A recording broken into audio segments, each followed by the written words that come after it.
Yo, welcome to Anomaly Cast. Today my guest is Nathan Brazil. He's a friend of mine that I've known for a few years now, and he is someone who would describe himself as an ex-Christian, growing up in the church. And so I brought him on to talk about that, and he wrote a blog about it as well. There's a lot of points where we kind of get all over the place and we don't have a lot of time to tackle each issue. I kind of had to pick my battles with some of it. I wish I had more time to address everything, and hopefully Nathan will come on for a part two. But I think it was a good conversation, and I love the guy. Enjoy. Is this live recorded? How does this work? It's not live, but we're recording. Okay, sweet. So if I like eat on camera, that's like forever immortalized. hey man, however you gotta cut the time. Yeah, I'm thinking I probably mentally have like an hour today, but we'll see how it goes. Right. Well, first of all, thank you for coming on and putting some time to have a conversation. Yeah, of course. Thanks for the sick invite. Yeah. So yeah, it's been a while since you moved. So just to kind of give people a premise, we had a conversation about how you are no longer a Christian and that you had stepped away from your fundamentalist beliefs. And Yes. I read your blog earlier. It's called Losing My Religion. A fundamentalist Christian changes his mind about his faith and highly recommends it. Alternate title is Nathan going to hell? Classic. So yeah, I read it, thought it was interesting. I guess I have my notebook here. I don't know if I'll need it, but I kind of wanted to let you kind of say your thing and then kind of explain to me where you're at. Well, I guess one question I have from the top is, when did you recognize that you were no longer a Christian? At what point? I would probably say when I could first like vocalize it or even like think it mentally was probably about 2 years ago. Conceptualize it. Okay. Yeah, I mean, I could conceptualize the idea of it, but not for me personally, Okay. Yeah, it would have it, and even to this day, like saying it out loud is like it gets you like a physiological response, like almost a fear response. So Right it's definitely, now. yeah, 2 years Okay. later. Okay. Yeah. So this is Yeah. why it's like it was such a hard thing to do, is because yeah, that's so ingrained in your psyche if you grew up with it. Right. That's 100% true.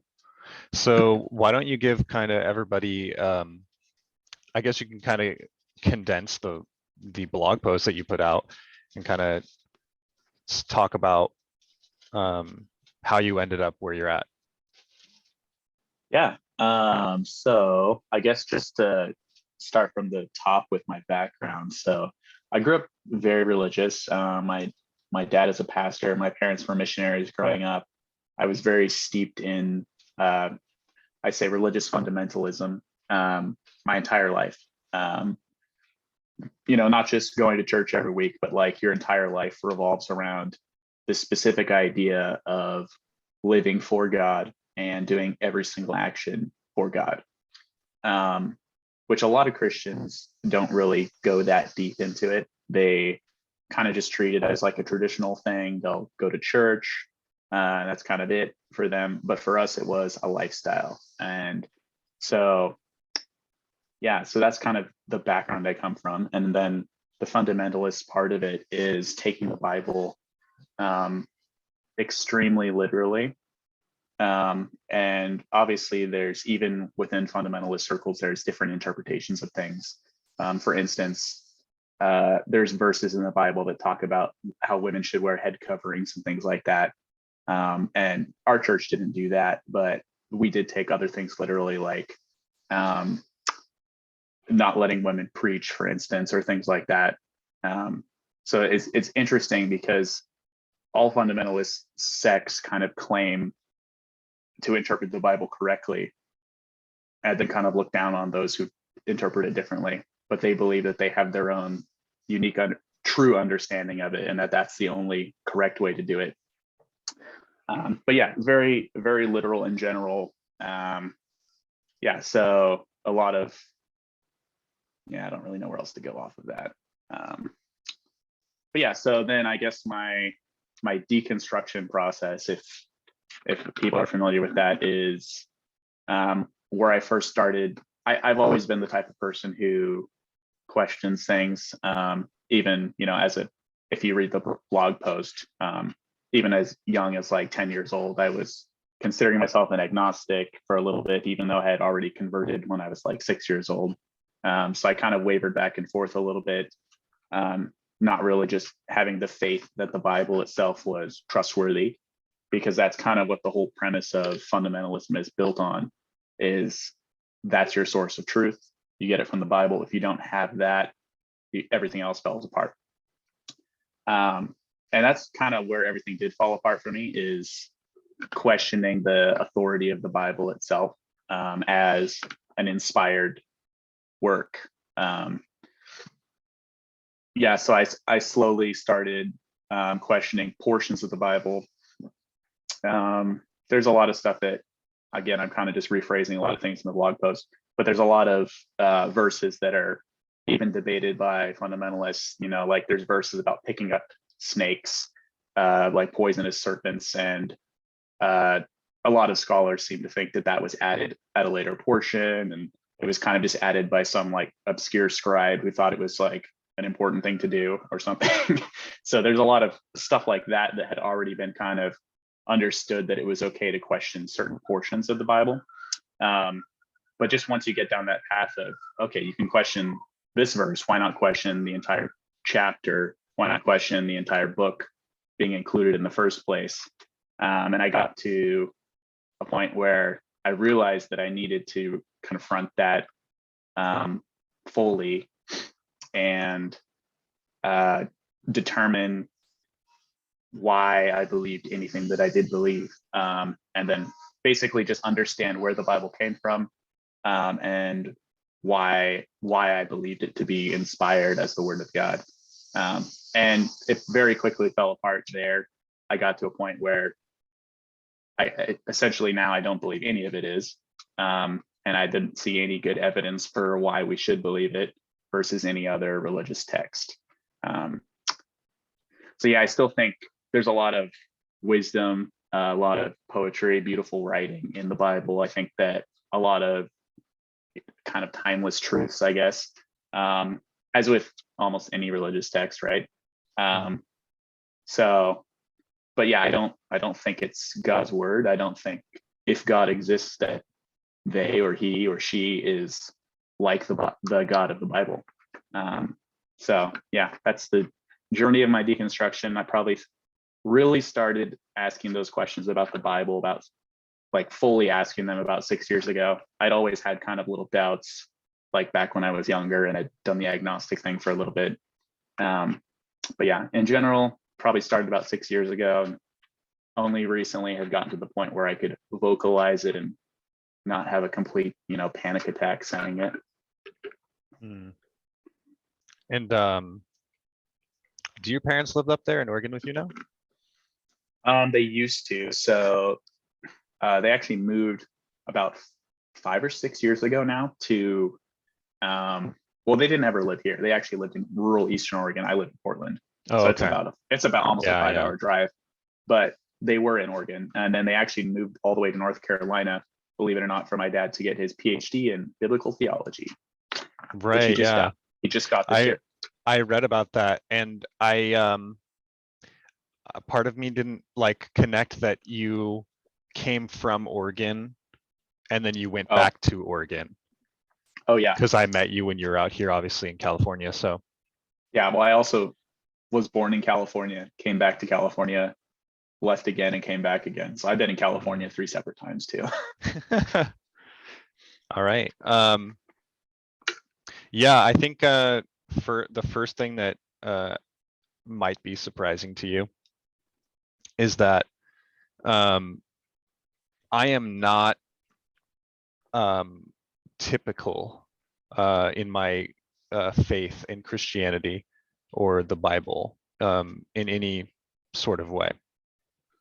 Um, I actually have a little bit of Just keep talking. a bone to pick with John MacArthur. Oh, really? I very much so disagree with the Calvinist perspective. Hmm. I think that it's very wrong. I think that it's not biblical. But the thing that you're talking about earlier, where you said how different denominations and sects of Christianity look down on other ones who interpret the Bible differently, and that's 100% true. There's so much infighting within Yeah. Christianity, and which which is totally hypocritical because it goes against everything that you're teaching. That you're not supposed to be looking down on people. That you're supposed to be loving people. Uh, Christ clearly said that you should be known for your love, right? So you have a very obvious, glaring piece of hypocrisy there, where you have so much of the church fighting against other people in the church, um, based on things that what you wouldn't call a salvation issue, um, where it would be a detriment to whether or not you're quote unquote saved, right? Um, so that's something that has always bothered me about the church, because it's blatant hypocrisy, and that's like all the adults, right? Like we're Yeah. adults now, but coming from myself who also grew up in the church, um, watching the adults do those things didn't make sense to what they were teaching me. Yeah. And it reminds me of that line. Do you know who NF is? Probably, huh? Yeah. He has a line that says, "Church is where I found God, but it's also where I learned to judge." Hmm. That's funny. Yeah, and it's very, very true. I I don't really even go to church. I very, very rarely go to church. Um, I I kind of disassociate from most of the uh, traditionalism, and Yeah. but it's mostly the people that I think that are involved with it, because I think there are a lot of people who go to church and have gone to church their whole lives and kind of accept whatever ideas that are put before them, and they kind of roll with the punches with a lot of things that are taught or said at church, and a lot of it's just kind of repeating sound bites. They're not thinking critically on their own. Yeah. Oh, for sure. Um, Yeah. so it was always hard for me to relate to the average churchgoer, if you will. Um, and I've also had some bad experiences just based on my appearance, and uh, Your tattoos are dooming you to hell, sir. yeah, I went to what's John MacArthur's church called? It's Grace community. yeah, Grace Community. I went there once with some of my old roommates. They Oh, invited me to wow. go there, Yeah, that's the and wrong place for you. yeah, and I had no idea like what kind of church it was. I didn't know like anything, right? Apparently it's very formal. Um, Oh, yeah. and I had like a denim vest on with patches all over with like metal bands and things. Um, and there was this guy there, and he had saw he had saw me, and he saw that I had a Slipknot patch on my vest, as well as I had like Hebrew Uh-huh. tattoo of scripture. And he was like, "Oh, like he came up to me and he's like, "What does your like tattoo say?" And I told him it Just Psalm was, 23, right? yeah, Psalm 23. And he asked me about the patch, and he was like, "So you're like a walking contradiction."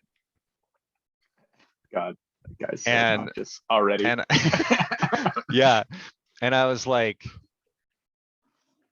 I don't think so. I said I like Slipknot for their art. I like their music. I don't necessarily agree with everything that they say or write about, but I think that those people need Jesus just as much as you and I do. And that kind of shut him up. He didn't really Yeah. have a response for that. He was like, "Oh, He would, crud." Like he didn't really know what to do with that. Um, yeah. in any case, so I noticed that you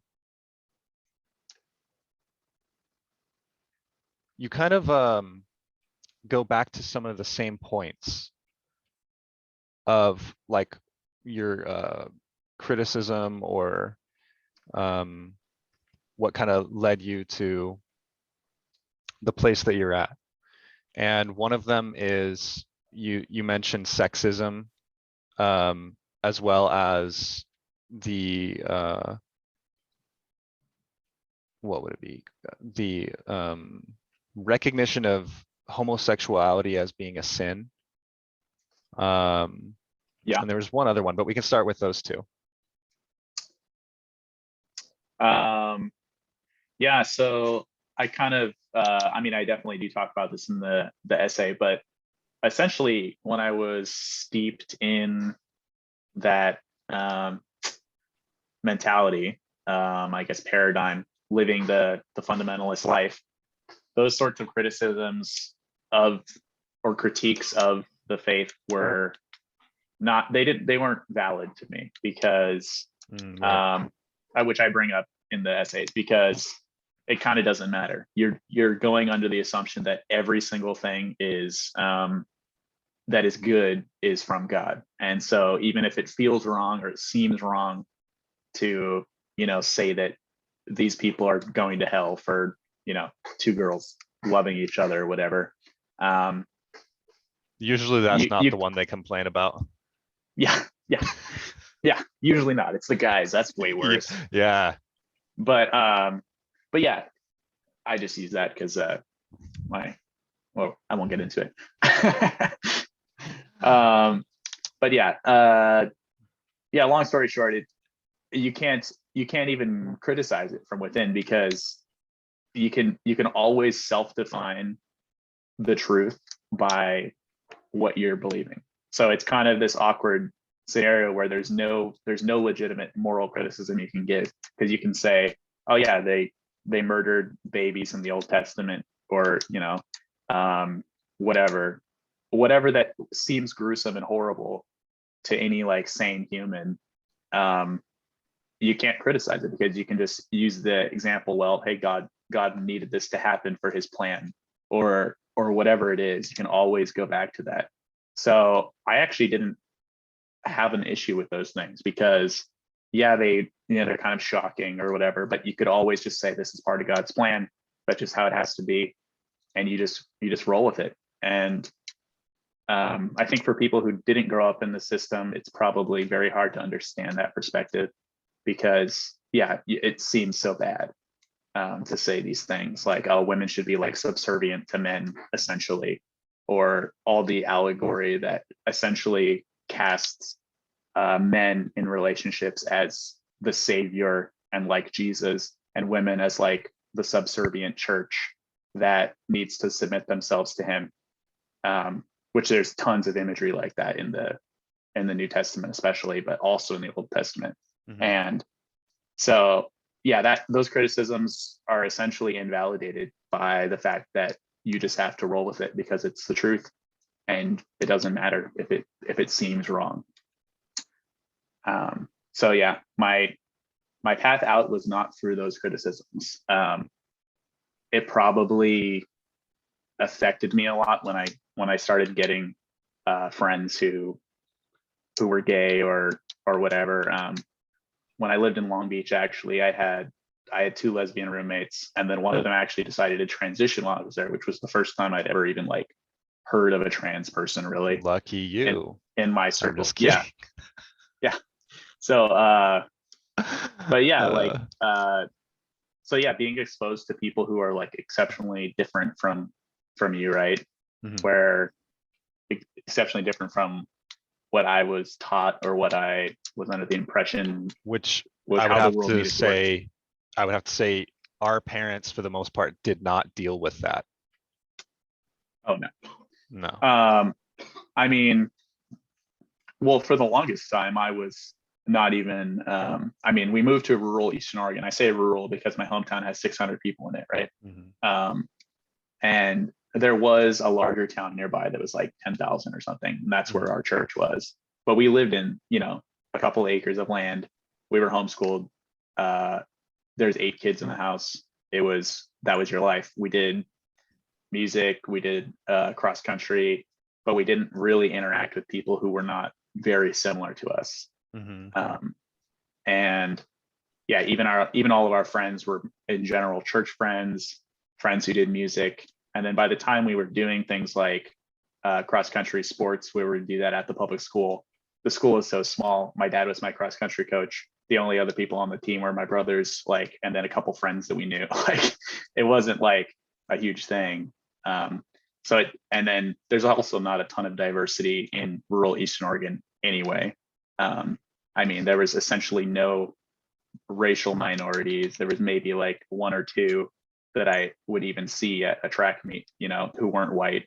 And much less, especially, back in the early mid 2006 to 2010, it wasn't even really like acceptable for a lot of people to come out as gay. So I wouldn't have never even met a gay person that I knew about back then either. Mm-hmm. So just not being exposed at all, and then slowly becoming more exposed to different types of people and realizing, oh yeah, this is how some people live their life, and my belief system is entirely opposed to them. And I essentially I believe that because of their love for each other, or because of the way that they view gender, they're going to hell. And that was something I had to struggle with, because I had these people that I wanted to be friends with, or that I lived with, and it's like, how are you supposed to maintain this kind of facade of, hey, how are you doing? Hope your day's going well, when your whole backstory for them is you're going to hell. And I kind of addressed that too in the essay. Just the idea that when you're steeped in this, you always feel like you're on a shadow mission to essentially save everyone around you who doesn't believe exactly like you do. Mm-hmm. So every single interaction is colored by this. I have to make sure I make God look good. I have to do the right things to make the message get across to this person, so that they can one day come out of their sinful lives and join the church exactly as I have. Which sounds crazy, but that was what the life was. So it's interesting to me because we have, I would say, like, arguably similar upbringing. But I have a very different perspective than you do. And even when I'm reading what you're saying in the blog and what you're saying now and some of the things that you've mentioned to me on Instagram, I get the sense that you have a perspective that I think the way that you used to think, or I think in a fundamentalist Christian way, that I don't actually ascribe to. And one of my points about you're mentioning, like, oh, all the atrocities in the Bible and whatever issues or things that would be considered not progressive today would be a touchy subject, or something that could be easily ignored by someone who has this kind of mindset, because God is quote unquote perfect and therefore doesn't make mistakes and therefore can't be wrong, and it doesn't matter, right?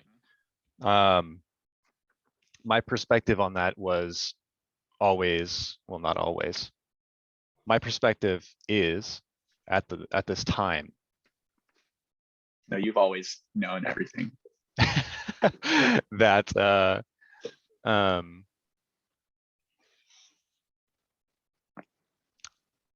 I sympathize with people who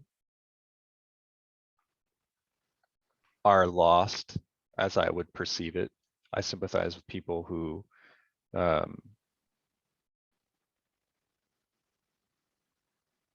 of try to find happiness or meaning and, you know, all these different things that I would say won't get you there. But it was never up to me either. And so my perspective is kind of that reality kind of is what it is, despite whatever I want it to be or whatever proclivity that I have, that I lean towards. And I think that there are people in the church that don't have this perspective, especially of like homosexuality or whatever, where they think, well, I don't like homosexuality anyway. And so I'm kind of glad that my belief says that that's wrong. And I'm glad that, you know, that's a sin and that you go to hell for that. I don't feel that way. I feel that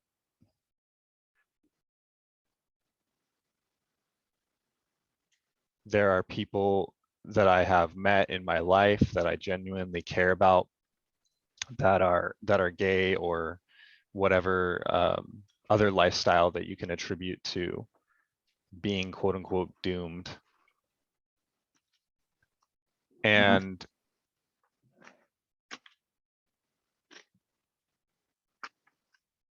my perspective is that it's not really my decision that your lifestyle is considered immoral by God. Now, there's a whole conversation that you have to have about morality and what exactly that is. There's a verse in the Bible that says there's a way that seems right to a man, but in the end leads to Sheol. So I think about that a lot.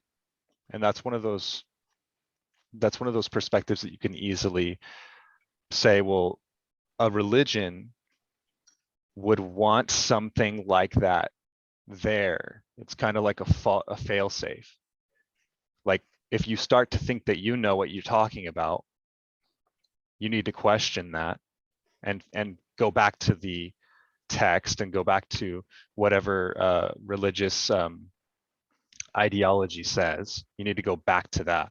You need to go back to that and follow that. Don't go out and think on your own about what exactly you think is right.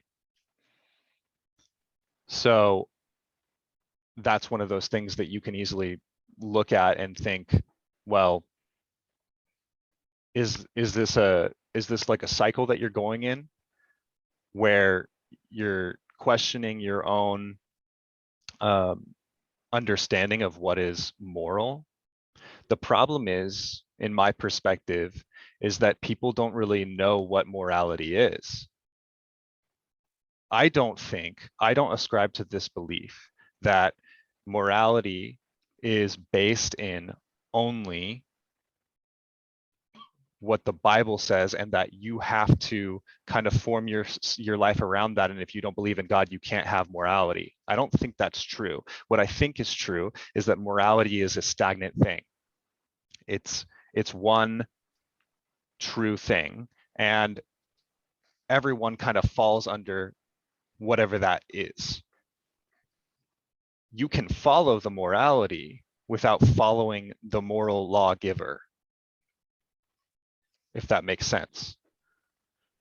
Yeah, I think I mean, I definitely understand what you're saying. You're saying you believe that there's an ultimate truth, whether or not it is that God is the standard for it. You believe that the truth exists, and maybe you personally believe that God is defining that, but also you're saying that anyone should be able to follow and find that, and that it does exist to find. Anyone can. And my other perspective is that if you were to follow the moral set of rules that the Bible puts forward, I think that your life would be better. I think that you're going to Why do you think that? I think, have you ever heard there was a pastor that I don't endorse anymore. His name's James McDonald. Are you familiar with him? Not super, but I know his name. So he used to say a lot that when the Bible says don't, it's God saying don't hurt yourself. And I think that that's true in a lot of ways. So do you believe that the Bible is 100% true? I don't think that it's 100% literal. And even True? and if you say true,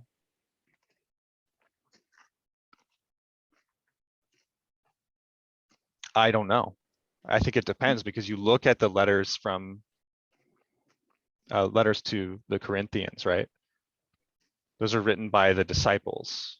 Is that an inspired word of God, or is that a disciple interpreting what he thinks Christ would have wanted him to say in that situation? Yeah. I mean, obviously, my perspective on that, but I will say, I think those were, the New Testament is where I first started seeing a lot of issues, because there is so many, like, essentially what are very clearly opinion pieces written by people who are, it's somehow been determined that those were God's word by people in the future, or in his story, but the future from the people who wrote them, basically looked at those works and said, this is the Bible now, instead of taking them for what they were, which was letters to people from their perspective on what they thought was right.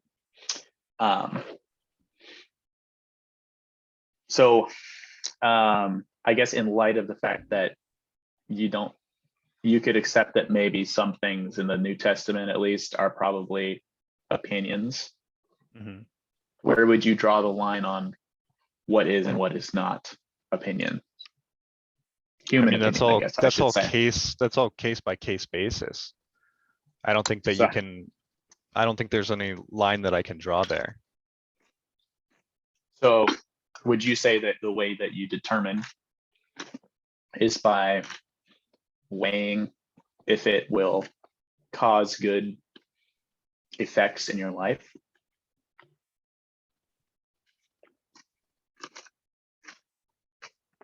As whether or not it's inspired word of God, is that what you're saying? Yeah, or just as, I guess, if you would put any weight in it as worthwhile to keep. I don't know, because I mean, when you put it in that context, I find a lot of writings worthwhile. Right. I guess that's one of my favorite writers is Marcus Aurelius. I think there's a lot of things that he says that are worthwhile. Yeah. And true. Fundamentally true to humanity.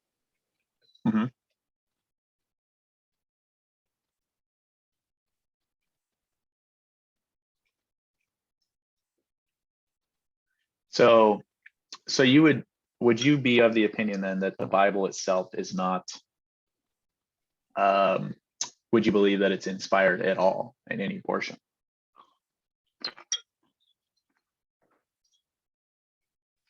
I think that you have to attribute that.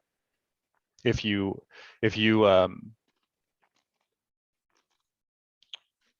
believe in the Bible, I think that you do have to also attribute that there is at least some portion of it that's inspired word of God, if you're a follower of Christ.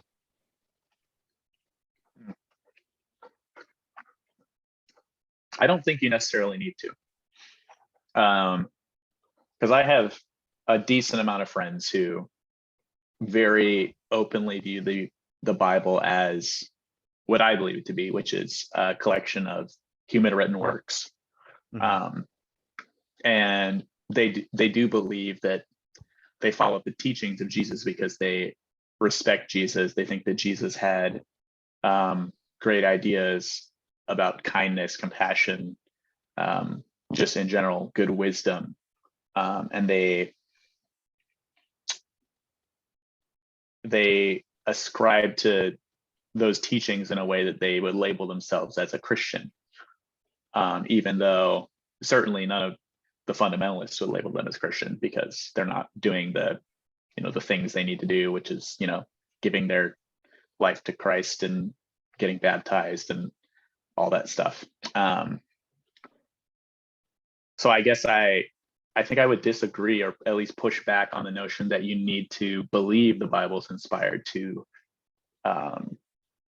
label yourself as a Christian or as a Bible follower, because you could still ascribe meaning to it. You can still, I mean, that's what you're doing already, right? Even if you're saying that you're taking it as a spiritual like truth, either way, you're the one making that determination that you're doing that. It's not the Bible doing it for you.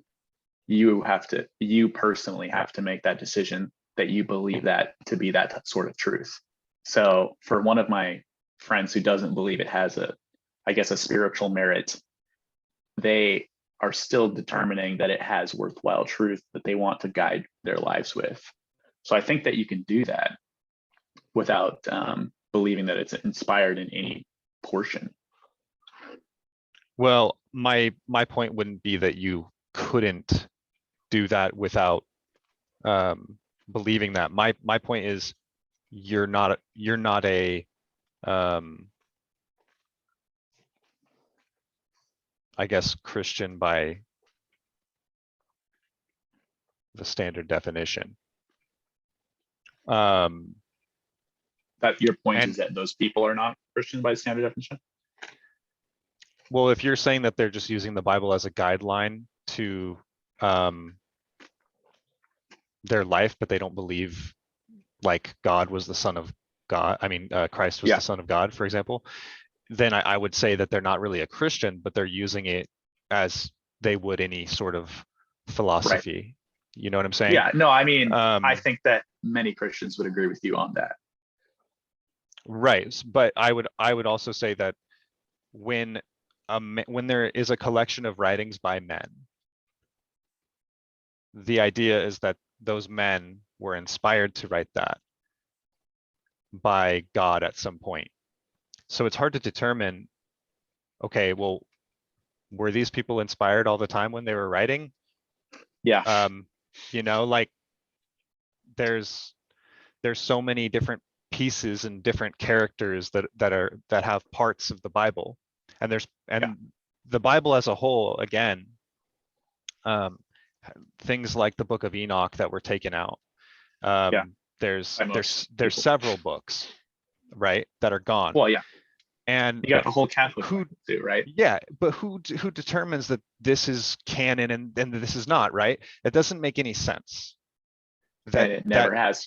Exactly. So it doesn't make any sense that you're going to say, oh, this is that and this is this, right? Especially because basically what that is, Enoch was removed because the Jews decided to remove it. I don't mean the Jews as a people, but like by faith. They decided that that wasn't something that they wanted to include in the Bible, or in the Torah rather, and the Catholic Church followed suit when they combined the New and Old Testament, right? So how those things are determined is not something that's fully understood to me. Yeah. And so there's a lot of things that are left out. There's a lot of things that are in there, and we don't know whose decision that was or why that decision was made. Yeah. Yeah. And I think so. What you're saying is exactly what kind of started me down this whole path, right? is because that question of how exactly did we get these? What determines what is inspired? What determines what ended up in the Bible that we have? And then all the smaller things like how did we translate this word? How did we translate this phrase? Why was it changed 40 years ago to say this versus this in most Bibles? And then those are kind of the smaller things, but the big overarching one was who decided this was inspired, who put it here. And every single time I would come to that question, the answer would always be some random person who was in the church at the time decided that this one made sense and they put it in their Bible, and then everyone by tradition kept it in, or if they got a little weird, they took it out and made their own version, like Protestants. And this is my fat ass cat.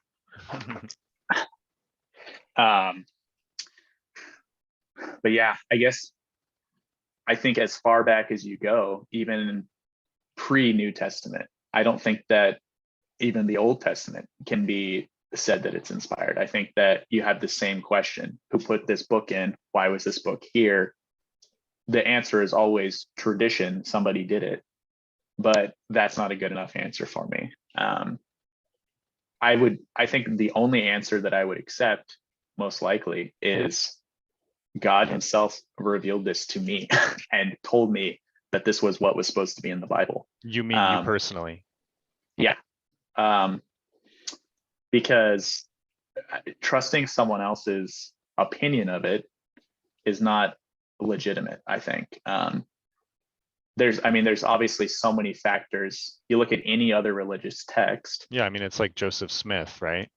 Correct. Yeah, I was just going to say that. Everything was just, oh, he said that this was a thing, and he was like, what, 16 at the time?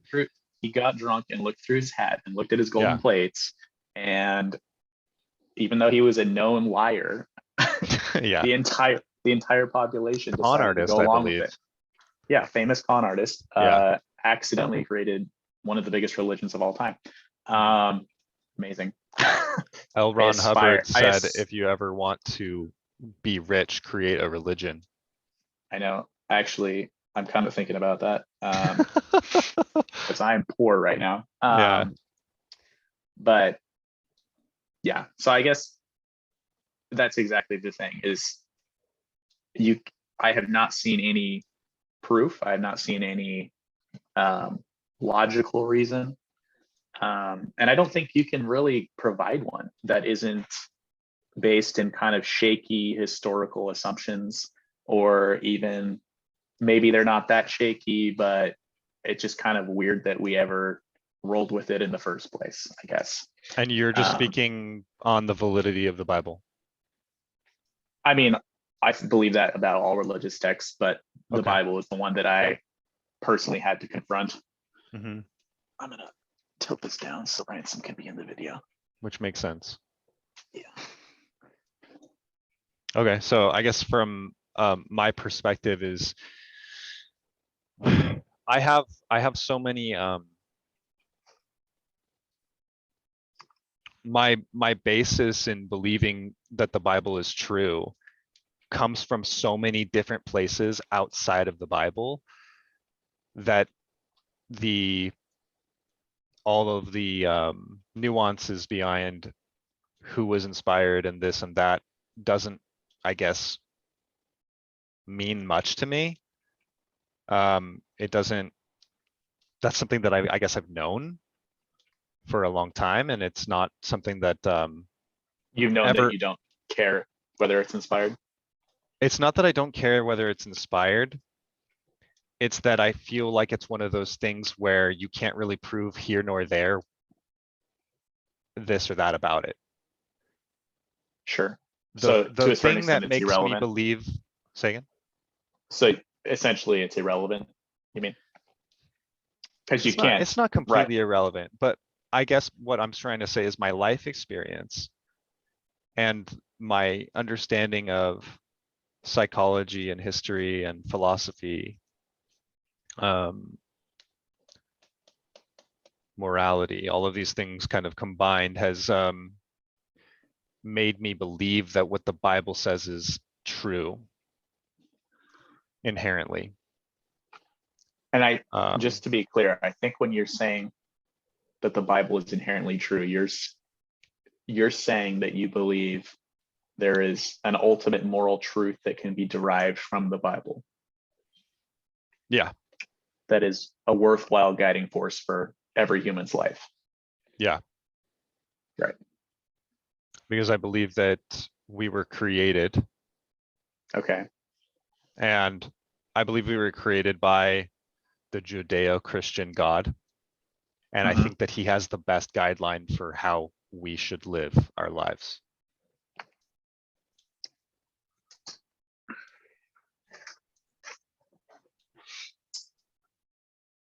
And you just think that based on personal experience and viewing other people's experience primarily, just to be able to say, yeah, this makes sense, this works. Experience, philosophy, history, psychology, everything that I have Right. learned over my life. And the point that I also want to make is that I'm not an ideologue. I'm not married to my ideas. I don't Yeah. think that my belief in this is unshakable. Yeah. It's what That's makes good. most sense to Should me. never be. Yeah, it's just what makes most sense to me right now in my life from what I've experienced. Okay. And like I said, all the collective information that I have. Sure. Um, the problem that you have with most Christians and fundamentalists, and I don't even know if this is necessarily a problem. It's a problem if it's wrong that Yeah. they're ideologues because they Yeah. Sure. believe that nothing that can be said or done or whatever would ever change their faith or change anything. They're just right. The Yeah. Bible is just true and God is just good. And that's just the way that it is. And they 100% believe that, and they will die on that belief, and they will never try to Yeah. dive into any other sort of religion or philosophy or understanding to see whether or not that even makes any sense at all. Like Yeah. I said, if you're an ideologue about something that is true fundamentally, it's I not a guess it works problem out. at the end of the day, right? It works out. But if you're wrong, then being an ideologue is the worst thing because Oh yeah. you cut yourself off from being able to learn. Yeah. You cut yourself off from being open-minded. You cut yourself off from all these other opportunities that you have, and you have a very narrow Yeah. perspective on life. 100%. And I agree with that. Full-heartedly. I You say enjoyed. full-heartedly. Yeah. Nice. I like that. Um, yeah. I enjoyed believing. I used to tell my non-Christian friends that um, I so when I first started kind of losing complete faith in the Bible, I kind of got to this awkward in between stage where I still believed that the essential truths of the Bible were true. I just couldn't figure out how to like prove it to myself. Um, and by essential truths, I mean stuff like Jesus being the Son of God and uh, saving me from my sins and stuff like that. Um, and so I would always tell a lot of my non-Christian friends when I would interact with them and talk about my Christianity, I would always um, bring up the fact that I I think their experiences could be equally valid. I'm not sure, but I think that this paradigm answers all the questions I have about life, and it's what I'm working with right now. And it's kind of that's why I appreciated it, because it was like I do have an answer for everything that happens in the world. You're very good at getting those when you're in that framework. Mm-hmm. Anything bad that happens, a lot of people, yeah, like seem to have an issue with reconciling bad things happening in the world. But as a Christian, that was never an issue for me. It was always very easy to reconcile it as, hey, the world's broken. This is why it happened. everything's going to get fixed at the end. Well, there's a reason why a religion like Christianity or Buddhism or Islam has been around for thousands of years.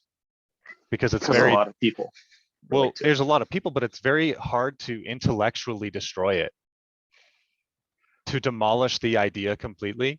If it was able to be so proven, no one would believe it. Well, it's hard to argue hypothetical anyway, right? Right. Because you're essentially saying something that can't be disproven or can't be proved. Right. It's just to me, it's just as legitimate as me saying, I believe that there is a green colored sun, on the other side of the universe that has a world that looks exactly like ours. And I believe that with my whole heart. And if you don't believe that, you're going to hell. It's like, right. You can say that. It's like, and it's almost hilarious after posting that blog post last night. I've already obviously gotten tons of feedback from people, both good and bad. A lot of very positive and good stuff, and then kind of exactly what I predicted would happen, because I lived this lifestyle, so I know exactly the thought process behind why people say these things. But yeah, there was a lot of well, why would you risk it?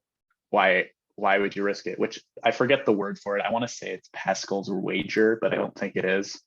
I think that you might be right. I know what you're talking about.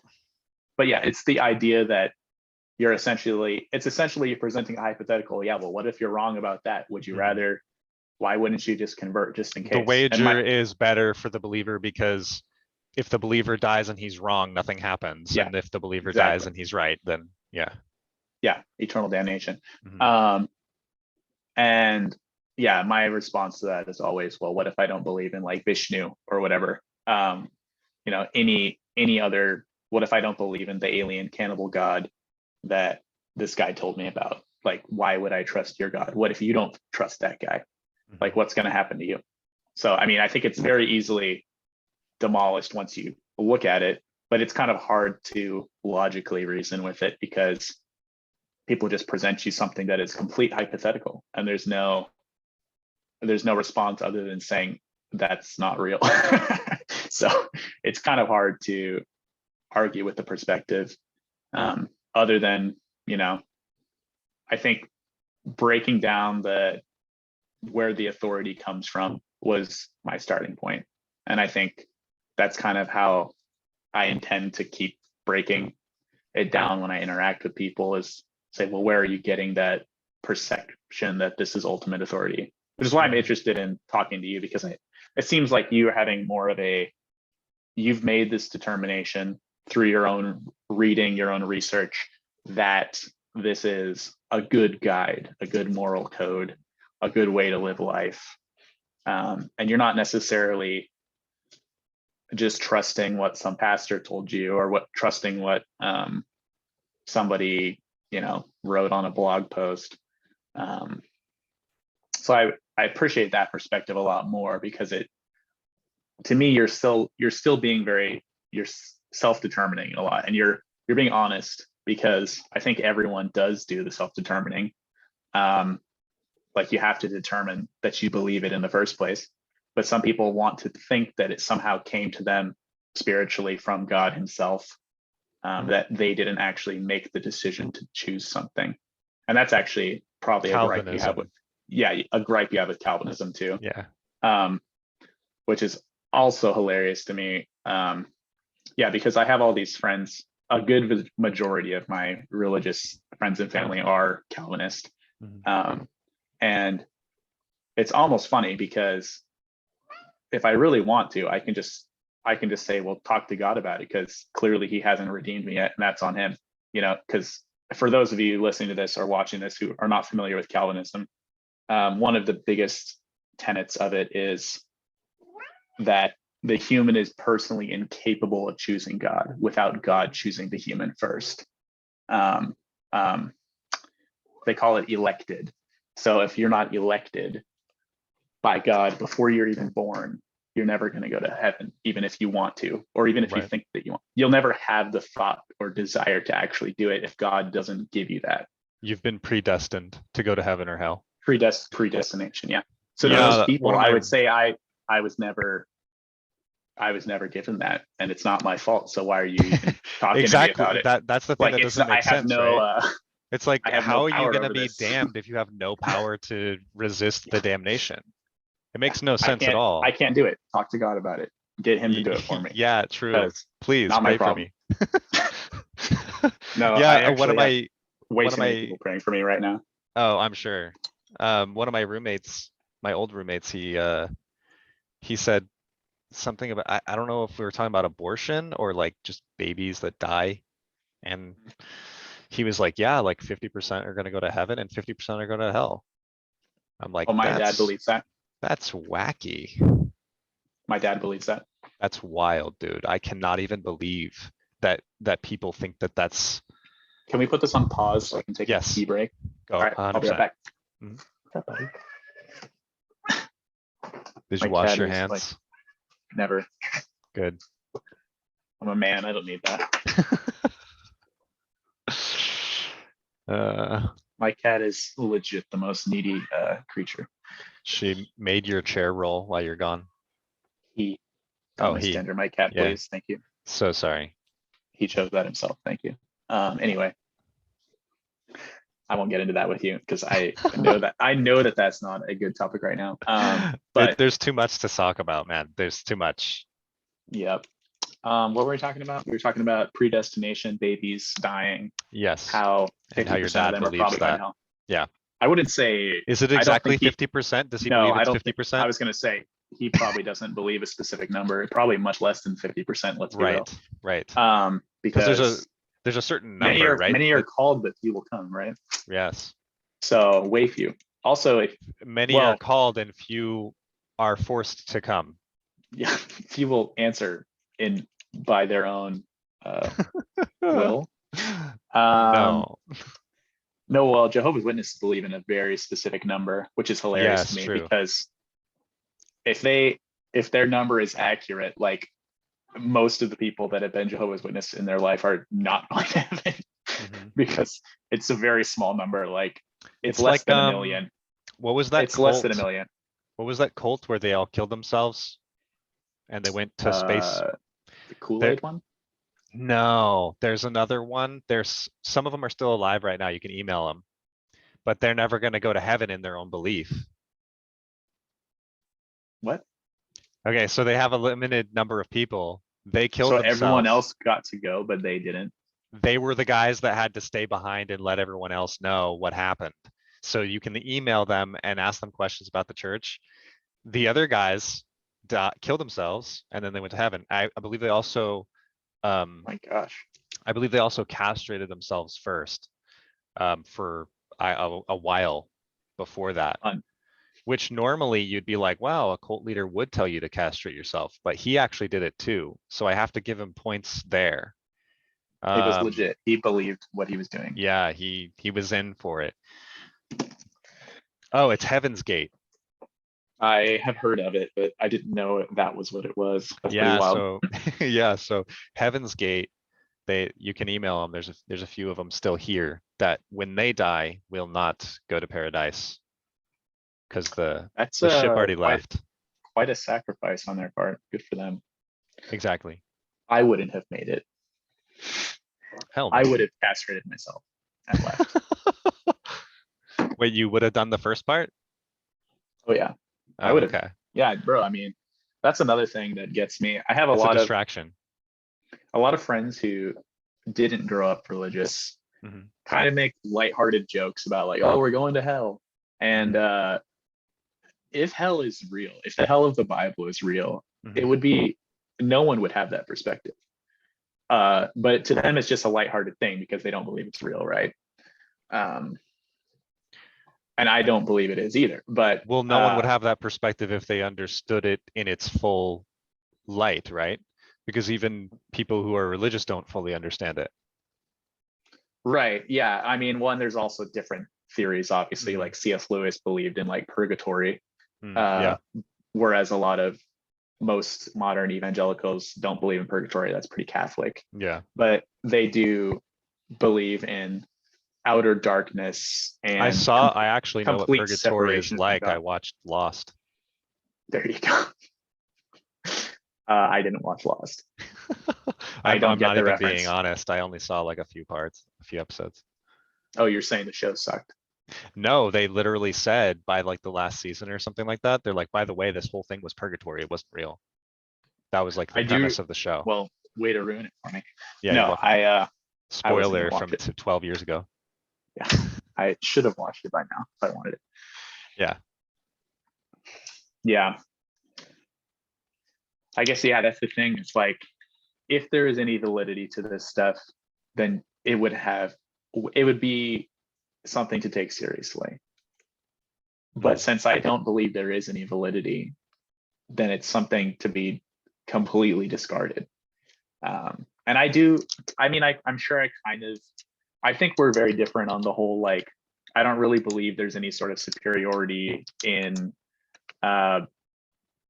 I would definitely not agree with that Western culture has superiority. I don't know if you would say that, but I know you have some leanings that are probably along those lines.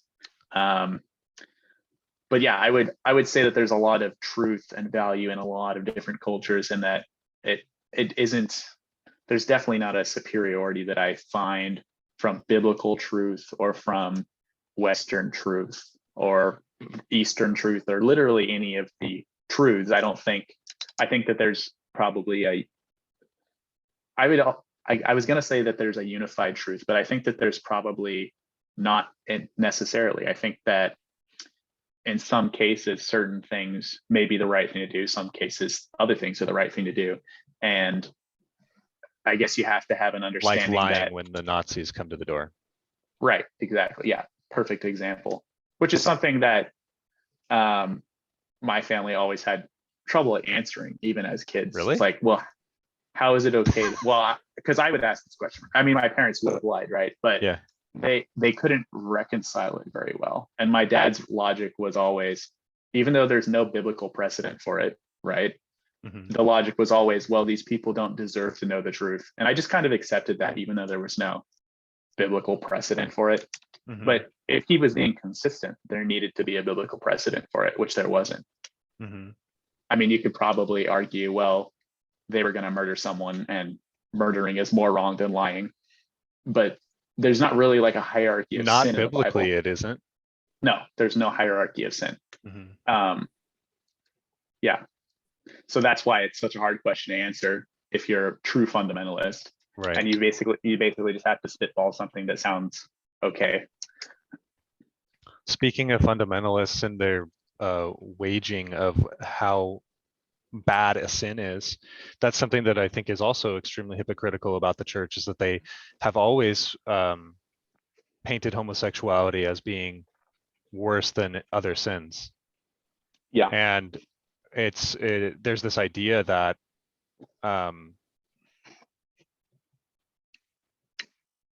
well, this is gonna get a little bit wider than I was originally expecting it to, but the idea is that homosexuality is so much worse. They don't see it as gluttony because they are guilty of gluttony in one part. They don't see it as lying because they are guilty of lying. They don't consider, because it's a lifestyle choice. It's a conscious, continuous sin. That's why it's different. At least that's the logic.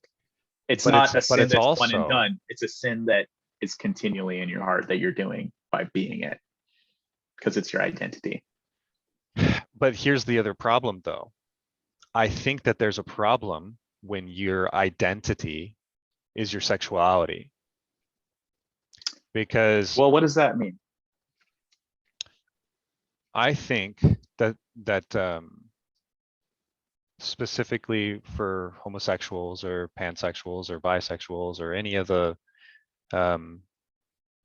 things under the sun there that are non-hetero cisgender, yes, they put a very strong amount of validity in who they are, in their sexual preference. And part of the reason why I think that they do that is because for so long, you weren't allowed to have that preference in this country, right? Yeah. So you can kind of understand like why they are like so kind of gung-ho about it.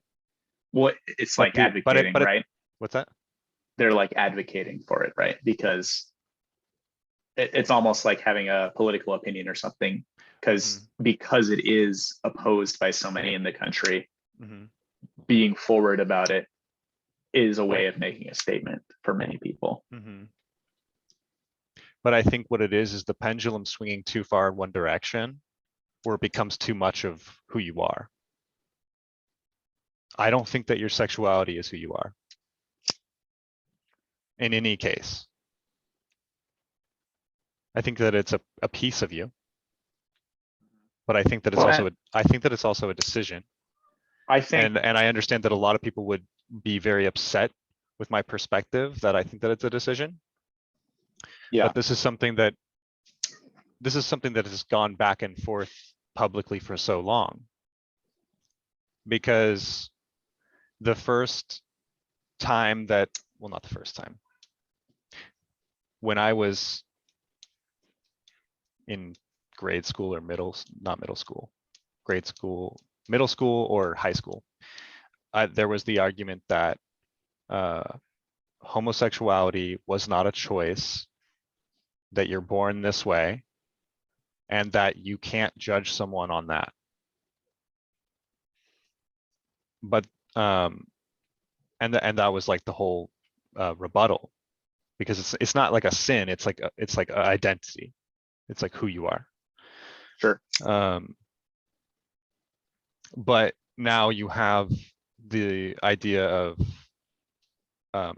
trans, where you can just be what you want to be. You can choose what you want to be at any point in your life, even when you're 12 or younger and you don't even understand sexuality. So obviously human sexuality is a super complex topic with a lot of things to say. And neither of us are. Oh, is your camera all right? I think my cat just bumped it like an idiot. Hold on here. Let's try that again. Come on.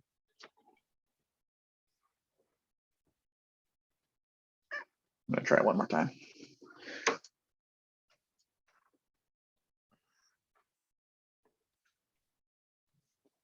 Second here. I'm just going to stop my video and bring it back.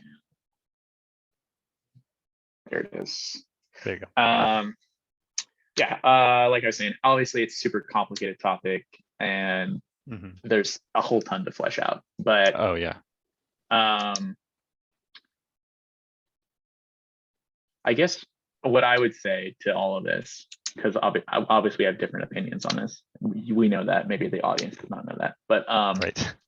I would say that you would almost need to get someone here who is living this, as a gay person or as a trans person, and get their perspective on it, because I think you can't homogenize a group like that.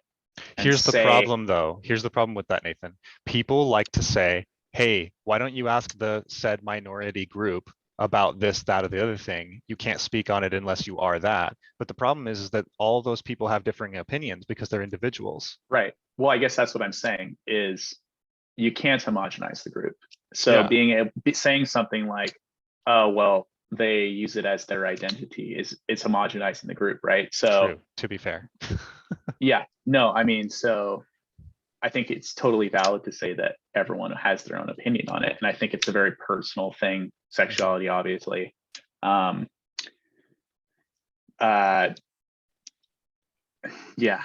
as far as the being gay, right? So whether sexuality is a choice or not, I think it's probably a mix of both, right? I think I mean, for me personally, I think that it was a very conscious and slowly societally encouraged thing to be attracted to women. I remember. Wait, what? Like you're growing up, saying that being attracted to women is a societal construct? I think that I'm not saying that as a whole it is. I think that there is certainly a lot of nature, right? But what I'm saying is there's also a ton of nurture, That's and wild.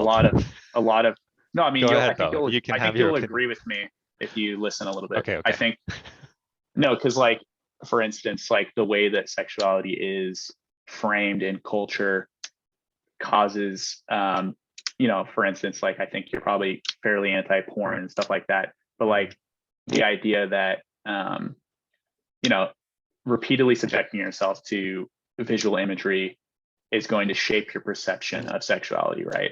Yes, that's So true.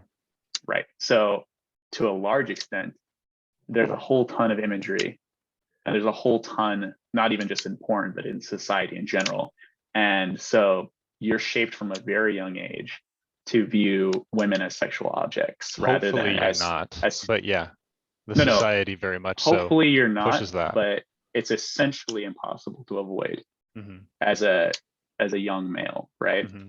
So even in the most sheltered perspective possible, where I would never have even thought to like look at a woman's boobs, right? I never would Hmm. have thought, oh, that's something I'm attracted to, until I heard my like young classmates when I was in schools like making weird comments because of something they'd seen on TV where they're sexualizing that part of the woman's body, right?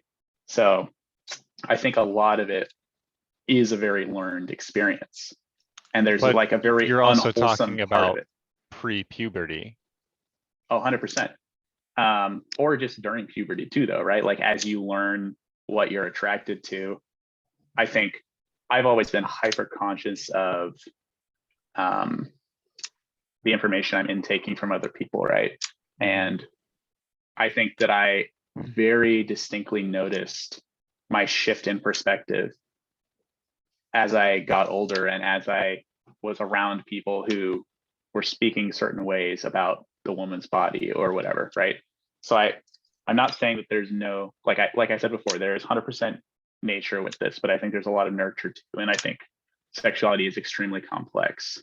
And the fact that someone as a male would be attracted to another male, I don't think is unnatural either. I think that there's a ton of in nature where that happens. I think that there's, and then obviously, I don't believe it's a sin, so I don't think it's wrong. Hmm. But even just from a logical perspective of why it happens, I think that there is a combination of nature versus nurture, and every single person's perspective is very different. The way you grew up is very different from the way I grew up. Your exact family dynamics, your exact everything could shape your psyche in a way that causes you to be attracted to people, the media you consume, literally everything. So I think it's super complex and it's very hard to put a finger on. I guess I don't think you can sum it up as, well, it's just not right or it's not natural, It ain't because I think natural. it's not. I don't think you can do that. And then as far as the trans thing, right? So I think that's an almost entirely different question, but very similar, right? So for a lot of no trans person I know is truly, and I know a decent amount, is denying that they were born physically shaped like a man and have now become a woman, right? They don't deny that. What they do, what they are essentially doing is they're saying they're rebelling against this societal constraint that says you have to live this role, you have to look this way. They're saying, I want to live in that role, I want to look that way. And they want to accept the terms that people use for those people. They want to be called a woman, they want to be referred to that way. Hmm. And I don't think that there's anything wrong with that. And that took me a while to kind of process what exactly the language was there, because a lot of problem with these issues is that the language is being talked past each other, right? So Right, because the like people are in such echo chambers. right, yeah, like people who are anti-trans or very conservative Hmm. will just say, well, that man thinks he's a woman, when it's like, no, that that person is sick of living that lifestyle where they didn't feel like their authentic self, they didn't feel happy.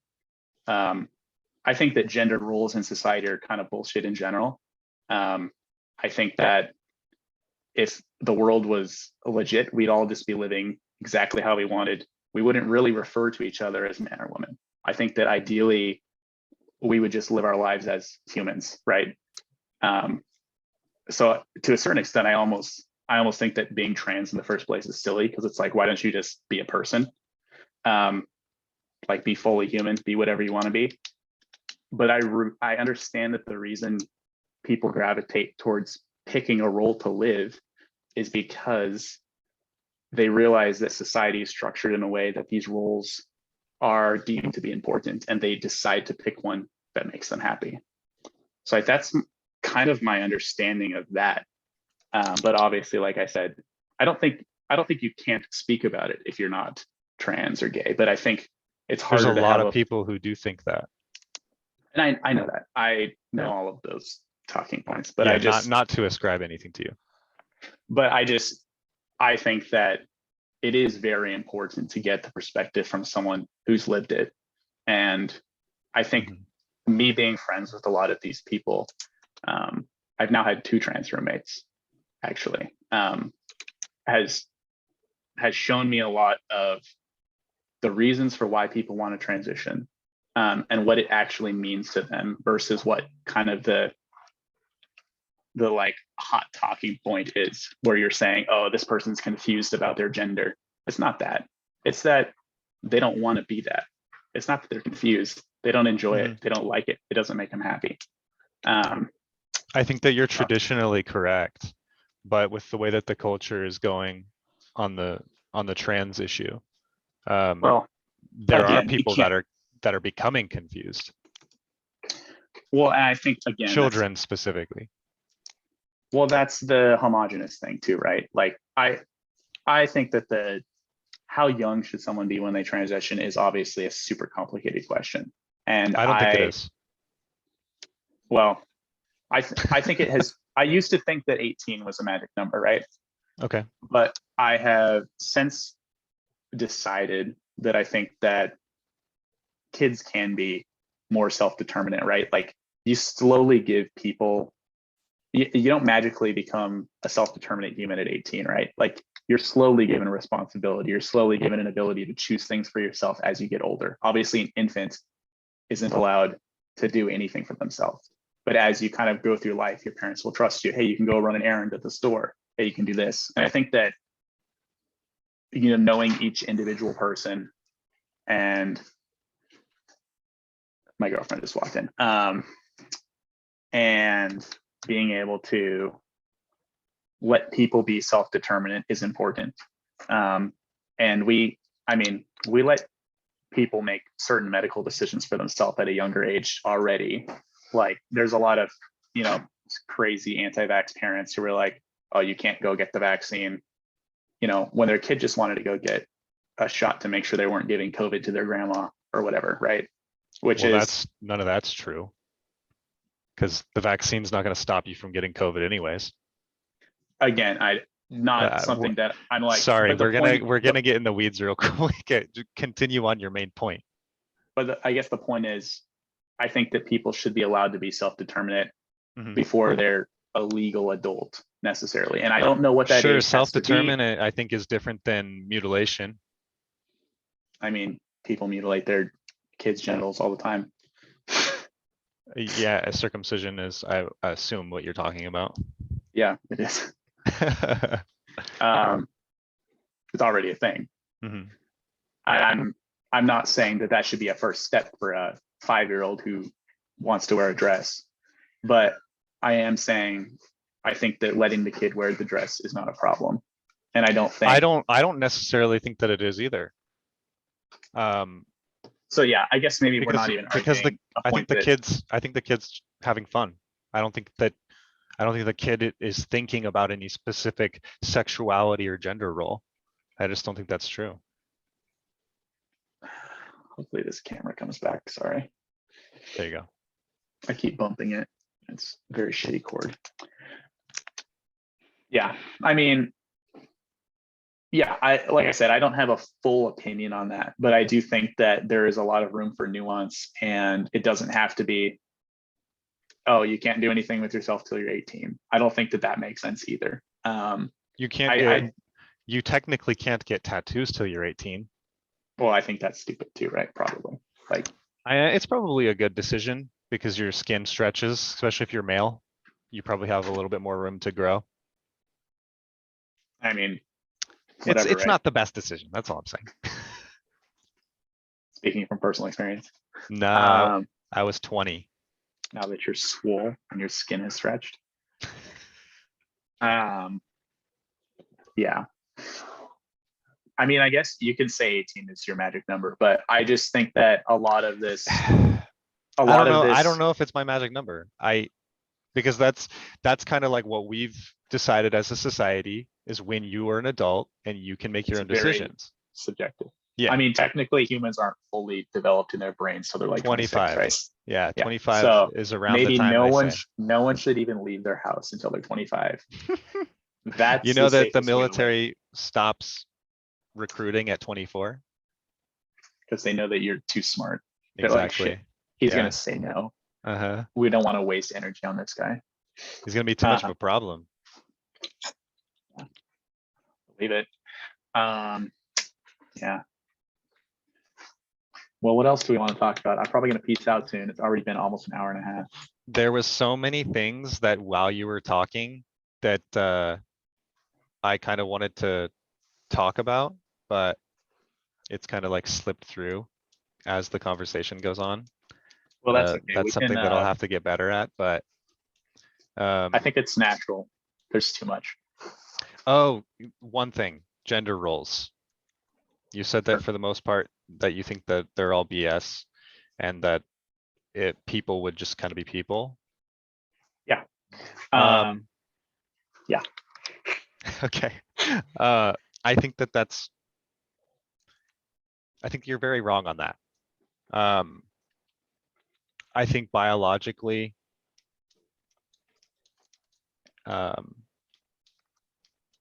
there's very specific reasons for why the gender roles exist. You're painting with broad strokes, right? Yes, I am, but give me some time.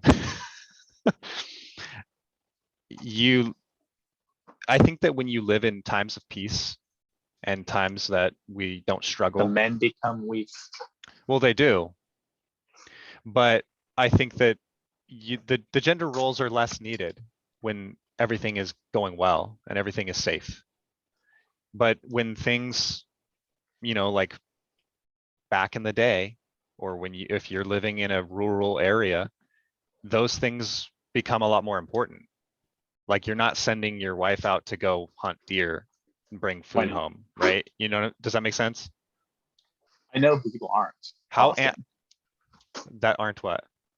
I know people often are not doing that. They're not sending their wife out to hunt deer or whatever. Yeah. Okay. Yeah. But what is the reason for that? Physically weaker. Is that it?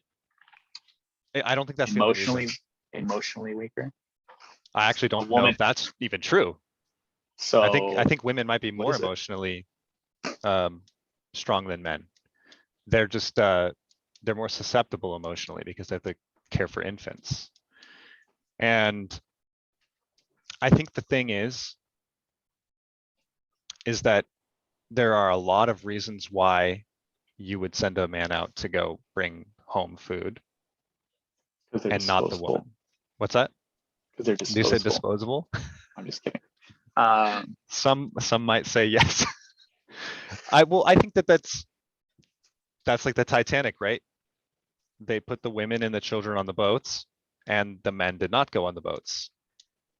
What's the reason for that? Well, because they're smaller and you can fit more people. Is that?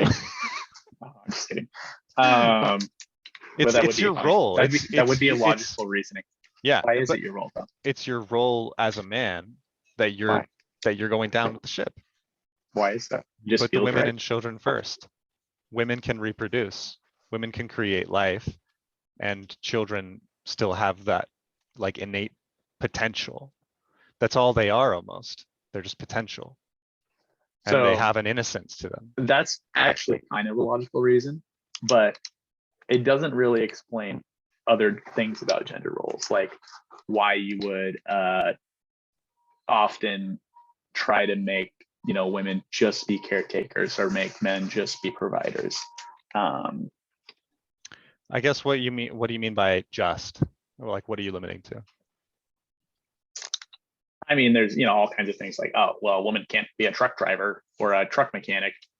That's just not right. Obviously there's huge nuance to what people believe about these things, but right.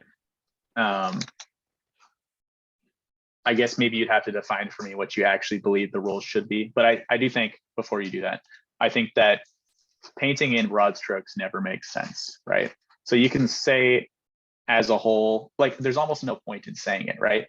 Because there's always going to be a man or a woman who fits better in another role than, like there's always going to be a woman that's a better leader than me. There's always going to be a woman that's a better hunter or stronger than me. But you're talking about the bell curve at that point. Right, I am. But what I'm saying is, because that exists, it doesn't make sense to try to force people to fit. I don't necessarily think that's true, because you can't basis rules or society or roles off of the exception. Well, I'm saying there doesn't need to be a rule. Why does there need to be one? I guess there doesn't necessarily even have to be one, but it kind of fell into place because of the natural advantages and disadvantages that each gender has. So what's the point of acknowledging it? What is your end game by acknowledging that? That like gender roles exist, is that what you mean? Like, yeah. Because to me, when I hear these things, I think the reason most people subconsciously want to acknowledge these things is because they want that role for their life, or they want that role, they want to see those roles in society around them, right? mm-hmm. When I don't necessarily think you can force people to do that. I don't think you should force people to do that. And I don't think it really makes sense to discourage people from living their lives however they want, as long as they're being productive contributors to society. Mm-hmm. That makes sense. I think I would agree with what you're saying. Yeah, I'm very irritated by the idea of you should be barefooted in the kitchen and that type of idea. That's good. So I would just literally my perspective. If you said that, I'd be like, all right, we're done. We've said enough. Yeah, because my perspective of you asking me why I guess I recognize the gender roles as I do, it's not because I want someone to cook for me and clean for me. It has no relation at all. But you would like it, wouldn't you? I actually don't know if I would. I'm actually really good at cooking, and I've been doing it for a long time, and most women can't get to my level. I'll be honest. Unless you're like actually in food service and you're a chef and you're doing this all the time, you're probably not going to be on quite on par with where I'm at. And so sure. I would prefer to cook for them. That's not necessarily typical, but that's something that would make me happy. Okay. I don't know. So what are the rules? What are you saying the rules are then? I just don't know. I don't know if I believe gender roles in the most strictest misogynistic way that you might be thinking of them. That's good. Again, because I would hang up. No, I would give you. I just think that there are some basic ones, not cooking and cleaning and truck driving. Sure. Okay. What are they? For example, if you hear something in the middle of the night, are you going to send your wife to go check on, see what that is? Has my wife taken self-defense classes? Maybe. Okay. If she's more prepared than me, then fucking go for it. From being someone who does martial arts, I would disagree. Well, because so here's the thing, though. Here's the thing that a lot of people don't understand. I think women should learn jujitsu, okay? Because I think it's valuable and I think it can help. But when you have when you have a point where someone is so much stronger than you. Okay, so you're making the assumption that my wife is smaller than me. What if Not my wife? necessarily. Size is a different thing. I'm talking about physical strength. Okay, what if Size does matter I'm in talking some about being. scenarios. I'm talking about being swole. Swole. When I say smaller, Does she my take wife. My HGH? wife is a. Is she No, taking, she's a professional bodybuilder. does she take Doesn't testosterone? matter. It doesn't matter what she takes. It does actually. Say she doesn't take any of that, but she has worked her ass off and eaten lots of Here, strong okay, I'll give you, foods. here's what I'll give you. If she can legitimately beat you up, then I'll let you have it. Okay, so what if she can't? Who's to say? I'm not saying that she can't. I'm being honest. If she can beat you up, then sure, she can go and check. So all you're saying right now then is whoever's stronger should go take care of it. It doesn't have to be a gender role. Stronger Yes. doesn't mean that you can beat someone up. Okay, what does? But though? it does matter. That's what I was trying to say. Is that it's not an inherent male factor to be able to, or feature to be able to beat somebody up, right? Like just because I'm male doesn't mean I can beat somebody up. No, but there's a lot of things on your side. Your hormones, your physical strength, your ability to be intensely aggressive. I would wager that Ronda Rousey could kick my ass any day of the week. I'll be honest with you.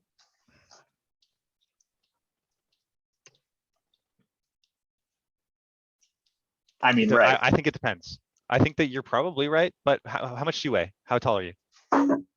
Let's say 5'11". 5'11" and you're 185? Okay. Yeah. So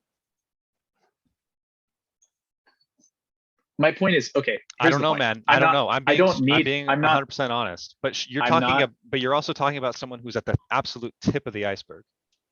Right, and that's what I'm saying. Either way. You're saying the person who is physically more prepared. I'm saying it doesn't matter if that person's a man or a woman. There could be a woman that's more prepared. There are many women that are more prepared than many men. Mm-hmm. And if you've seen the state of many humans who don't exercise, you'd be well aware of that, right? So I guess what I'm saying is casting it as, well, it's always got to be the guy who sleeps next. My little brother thinks this. He's like, I got to sleep next to the door. It's my job. It's my role. Wait, he actually sleeps next to the door? Well, no, like on the side of the door would be. I got you. Yeah. So me and my girlfriend are always joking about this because we think it's hilarious. Like, what is that going to give you? Like an extra 1 second? Like, just roll over, bro. Like, it might. Yeah. Also, he lives in the suburbs in Oregon. He's going to be fine. And he doesn't own a gun. Yeah. See, that's and he has 4 dogs. Probably not an issue. The dog's going to get to him before he does. Hopefully, unless they're. And his bedroom is in the back of the house, and he has other doors that are locked. Either way, we think it's funny, right? Because I don't think that I think that for him it makes sense, right? Because he is a much bigger, stronger man than his wife, right? He's a big boy. He works out, ex-Marine. He's like 6'3". She's like, I don't know, 5'7" and weighs literally half his weight. Mm-hmm. So in their case, makes sense. But what we find funny is the idea that it's a role, that it has to be the person who born with a dick, right? Why is that? The only idea is that I guess in general, men are stronger. So in general, men should. But really, you don't need to have that generality. You just need to say, whoever's more prepared should take care of the other person. I don't think that you truly can't say every man should protect every woman. That doesn't make sense. Well, here's a perspective that I have. I've been working out for about a decade. I can tell. I've been training for I've done different types of sparring. I do different types of like shadow boxing and kicks, and I practice flexibility and things like that. And my perspective was that I always wanted to be prepared as much as I could to be a protector, because I do think that is my responsibility as a man. And So you're that's saying and that's as probably that's probably mostly rooted in my Christian perspective. Um, I don't know for sure if that's where I'm deriving this from, but that's the perspective that I have. That was the purpose and why I did and do what I do. It was never like, oh, I want to be swole. I want to be in this shape. I want to look this way. That was never my motivation to do it. And I think that if that is your motivation, it's not very good. And so my perspective was always that, well, I think that it's my role to be a protector. And that doesn't mean that I'm protecting people who are women or children. It could be other men as well. I just think that that's what my responsibility is. And I think that when you are a man, that you should not be complacent in your capability of defending your wife or children if you should have to. I think I agree with that, but I would also just say, is a woman not also responsible for being able to do her best? Yeah. So, I mean, a healthy person should care about their body, right? There's always obviously you care, right? You work out a lot, you exercise and stuff. But, you know, everyone has been, you know, whether you believe this comes from God or you're just lucky, everyone has been given some sort of physical attributes. And, you know, it would kind of be a waste of your gift to not fully flesh it out. But I also think a lot of people have other priorities in life too. Maybe you've also been given, you know, the most genius programming mind ever, and you should really be working on like some new self-defense tech thing for the military that's going to do more, and you'll never end up working out. You're going to sit on your couch because you literally spend 40 hours a day or whatever the fuck it is, working on your true life passion and fulfilling that aspect, right? So I think that it's good to use what you have, and it's good to develop your tendencies to help other people. But I don't think you necessarily need to say, oh, only men should be protectors, or it's always a man's role to be a protector. I think you can say, that it's in general, men are more prepared, and in general, sure, it's a good idea to start thinking about it. But I don't think that there's any benefit to be gained in society by saying, men need to always be protectors.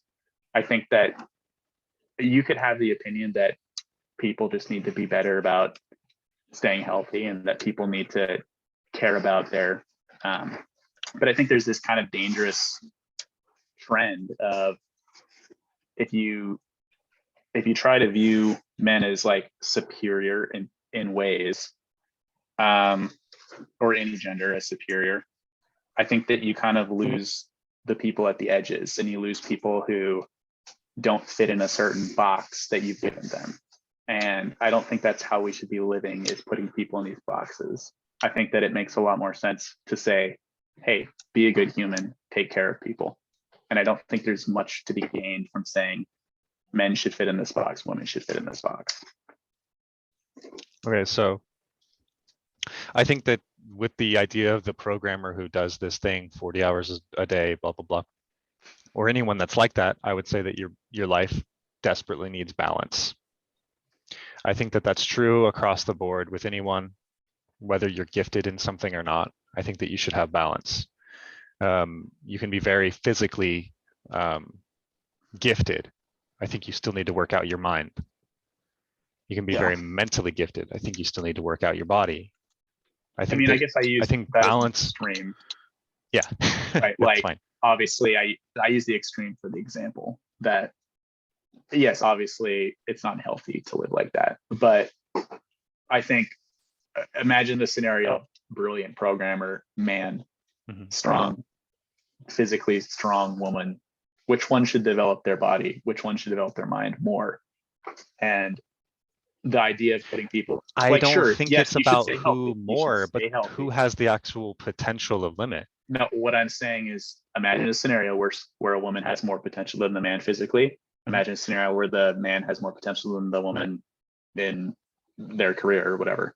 And I think that even though that is very likely more rare because men are generally physically stronger and more adept at things like that, I still don't think that there's a point in saying it as a whole broad statement, because it's not always the case. And so it shouldn't be treated as always the case. And you shouldn't create these boxes in society to try to put people into them. There's no point in doing it. Like, you should be just focused on develop what you have available to you, develop what you're good at, develop what your potential is. You shouldn't say, hey, all men need to do this. Hey, all women should do this. And I know that you probably wouldn't say that. You wouldn't say, well, all women should only be homemakers, right? You would agree that women are good at What if they other have things. horrible artistic taste? I don't want them deciding what color the walls are. Exactly, right? So there, if you can get to the point where you can say, all right, people don't have to fit in the box. I don't think there's any point in having the box, because the box doesn't do anything except limit people from their potential. I don't think that's 100% true, because you're pushing back against biology in a big way. Women are no, just. I'm not, though. Let me make my point. I'm not. Let me make my point. The first thing is that the women do not have as much potential as men physically. You don't. You really need to be careful about using the extremes for your arguments, because the extremes are almost in any case you can make an argument for if you go to an extreme side of the bell curve of any person, because people are complicated. People are very complicated. The most complicated thing we probably know of is people. And it's very hard to understand people. So why is it dangerous to use an extreme for part of the argument? I think that when you're trying to base society on a specific level or rule, you need to use the average and not the extreme. And I don't think that if you're going to use the average, I don't think that you need to be stringent in this and say, oh, it's impossible to go outside of these bounds. Because you're right, there is that bell curve. It does exist. There are some women that would be better off at defending than a man. However, in most cases, that's not going to be the case, right? And I also think when you're talking about, you said superior when you were talking about gender roles like men in strength or whatever. I think that it's okay if women are generally better at something than men. And I think that it's okay that men are generally better than women at other things. I don't think there's anything wrong with that. But a lot of people in our society today, they see gender and men and women needing to be symmetrical. But that's just not what's needed. Men and women are different, and that's fine. I don't think that symmetry is necessarily a good thing across the sexes. Well, so what is your, I guess, what is the point of the perspective, right? So what do you intend to do or say, or how do you live out that perspective, right? Like, what's the point of caring what boxes people fall into? Because I don't think there is a point. I guess the only point that I have is that it work. I'm going to say what I believe is true, because that's the way that I am. I don't really have much other point. I don't have any, I don't have a bone to pick with it. That's just what I think. So, I mean, I guess what do you hope to achieve, though? Like, why would you say it? Why would I say it? Because I think the truth should be said. But what I guess what is there's still no point though. Like you just say things. You know what I mean? Like there's lots of things that are true. Like 2 + 2 is 4. I don't go around saying that all day. You know, I'm guessing that your perspective of saying the things that you're saying is because you feel like there should be some pushback against how a lot of people perceive the gender roles. That you feel that there is too much culturally, too much people pushing in one way or the other. Yes. And you know what? And I think you're probably right. I think that you're probably right that people are too narrow in the way that they think about gender and the way that they think about people. Because as I said, people are the most complicated things that we know of. And I don't think you should be ever putting anyone in a box for any particular reason. But I do look at the averages for sure. Except for that one box. Which one? The gender box. You got to put them in there. Well, yeah, because I think that it's biologically true. You just said you should never put anyone in a box for any reason. You got me. You won. No, I just mean that there's always exception to rule, but I think that there's also biology, and I think that men are men, women are women, and you. But what are you saying? Like, what is the point of saying that? Because what is the point of saying that? Well, babe, is the gas on right now? It smells like gas. Okay, just making sure. I think that people can be hurting themselves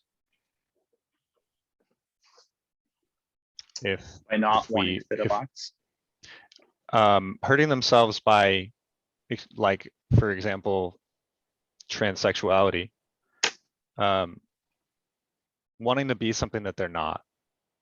Because I think that you're right in your perspective that most trans people want to be the opposite gender. They don't want to, all these other hit pieces that you hear about, that they just want to be female or they just want to be male and they just want to be recognized as that.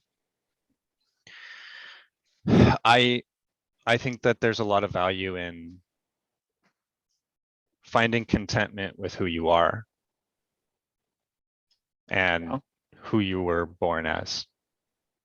I think that a lot of people really struggle to accept the way that they look. We have people getting BBLs and boob jobs at a record rate now. Got to do it. I think that you should try to. I think you should try to find confidence in who you are and not try to change who you are in that way.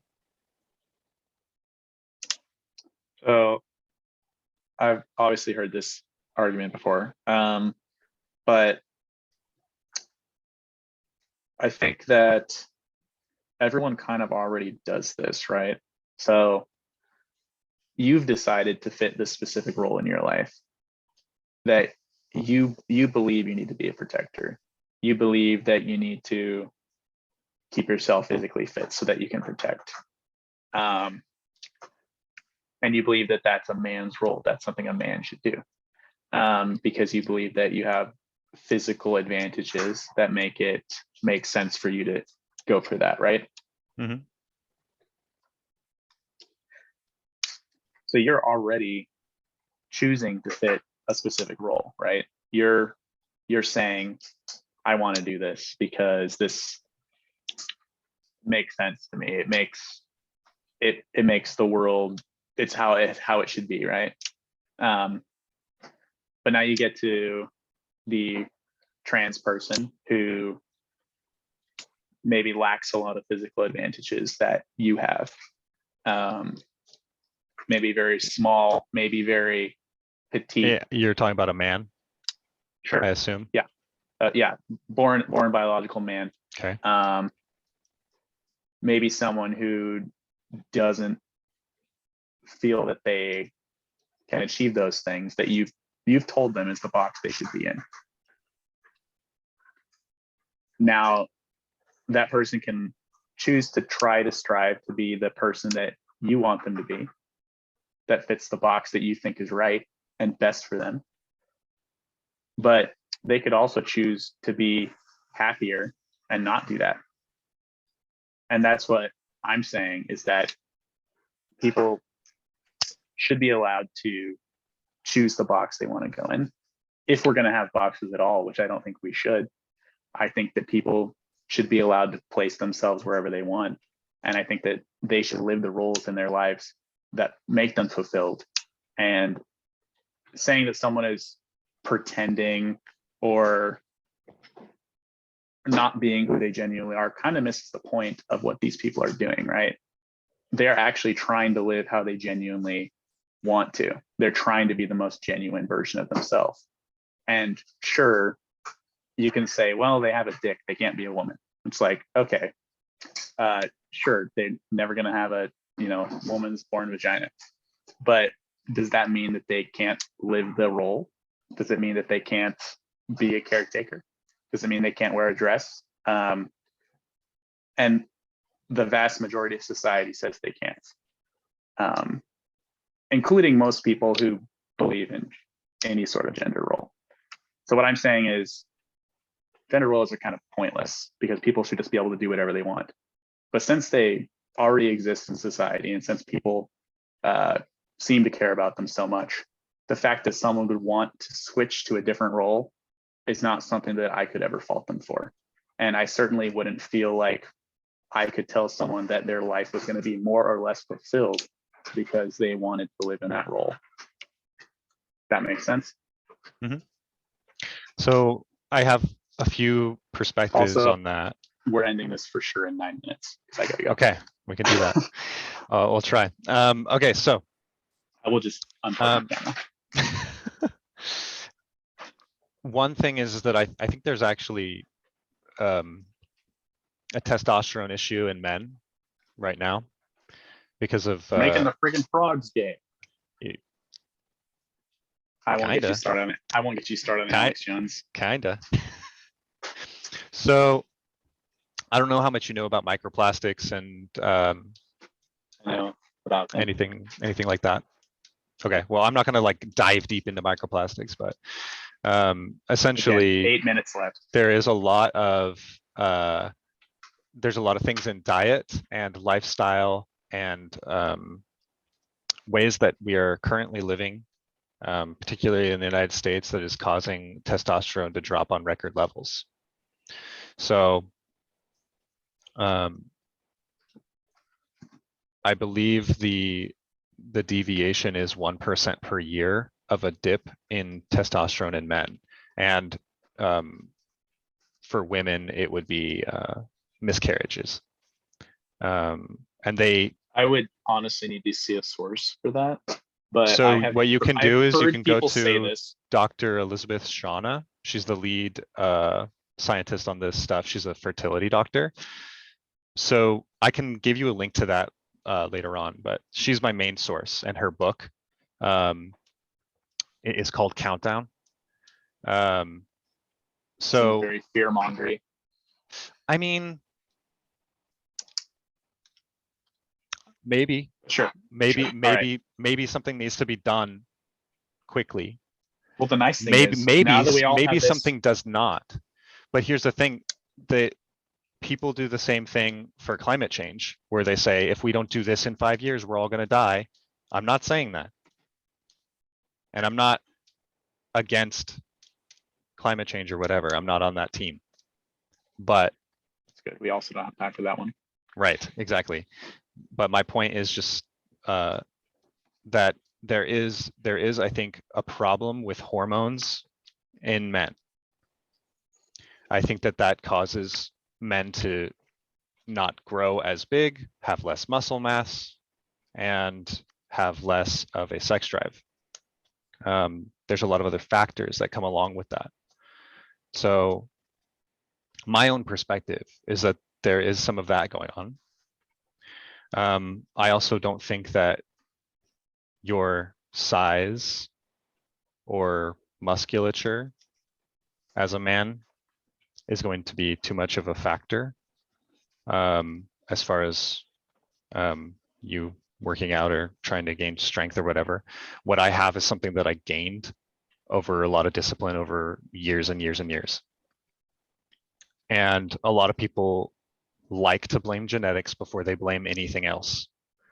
And it's very difficult to get to your genetic limit. And people don't understand how difficult that is. And so I think that people need to be putting in that effort before they kind of make a point of, oh, it's my genetics from my dad or whatever. And the same thing for weight loss. What if they don't want to? If they don't want to, why should they care?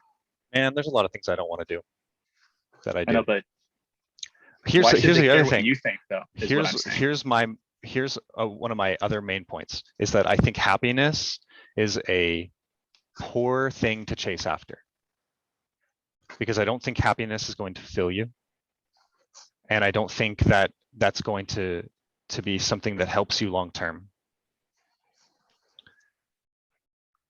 So I've never really chased happiness, but I Not have, saying that you do, by the way, but you No, I know. but you have been saying that you want people to do what makes them happy.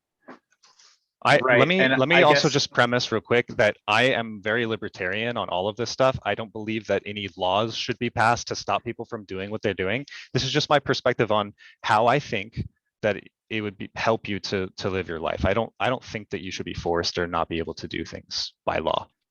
Right. You just think you wish more people were saying it. Saying it? I don't know. I think there's plenty of people saying it. Most people living it. Yeah. Okay.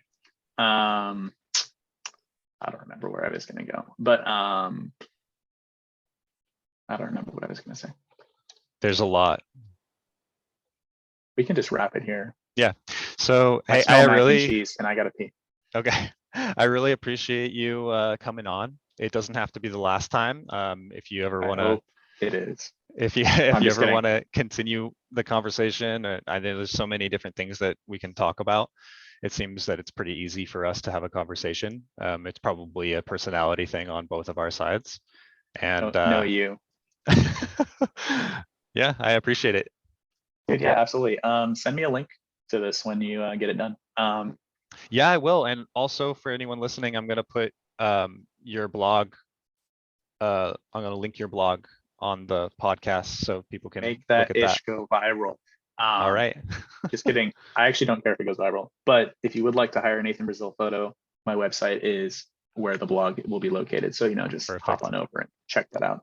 Awesome. If you're in Oregon, or if you want to pay to fly me out. Anyway, dude, it was nice talking to you again. Absolutely. Yeah. I'll see you later. Peace, man.